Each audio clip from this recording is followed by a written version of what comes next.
I am Alex, reporting for the BBC School Report at John Hampden Grammar School.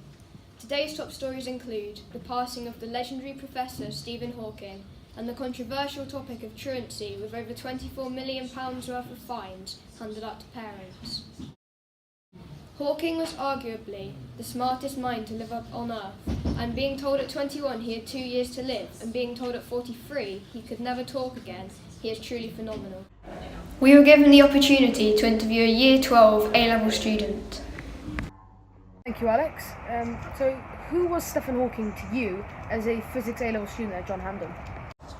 I think that Stephen Hawking was someone that you could really idolise, because he continued his work in physics despite all of the struggles that came with his disability, and that perseverance is something that I think students and a lot of people can really look up to.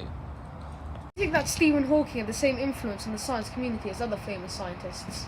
I think that Stephen Hawking was the most prominent scientist in living memory, and therefore I think that he had the biggest influence on people studying science. What do you think students of any subject could learn from him? I think that he showed that despite what disability or hindrance you may have, it doesn't impede you from continuing with the work that you love, and you can continue to engage in your interests and passions despite what may be thrown at you.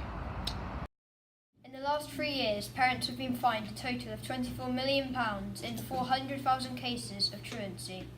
These have been for either going on holiday with their families or simply not turning up for school. But why has there been such a sudden increase? Well, on average, 12 in 1,000 students have been issued a penalty.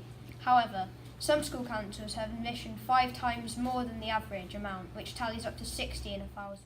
Specific areas which have seen a large amount of absences include the Isle of Wight, East Riding, Suffolk and Portsmouth, just to name a few. The reason for the increase is that travel prices during the school holidays can cost 2 or even 3 times more than in the school term. In one case, a man's father had recently passed away and he decided to take his family on a trip to Florida. It cost him £4,500 rather than the £8,000 it would have cost during school term. Many people who aren't in catchment area have to pay Many people who aren't in catchment area have to pay more, such as students in Gerrards Cross or Slough, just to get to school, resulting in some people not bothering. But what, if anything, is being done to improve this? In one area of the Isle of Wight, the council is introducing a new term date, such as cutting down the summer holiday by the week and introducing a 2-week break in autumn as a compromise. We also got to talk to school counsellor Mrs. Crouch regarding Stephen Hawking and health issues in the classroom.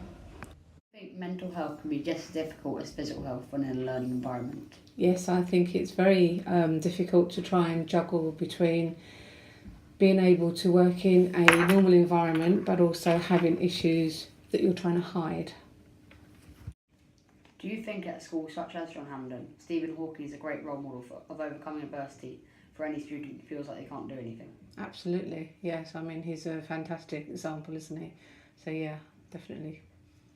Technology helped Stephen Hawking throughout his life. Do you think in a school like John Hampden, which is one of the first schools to start using iPads in the classroom, technology has it helped people with mental health or a setback?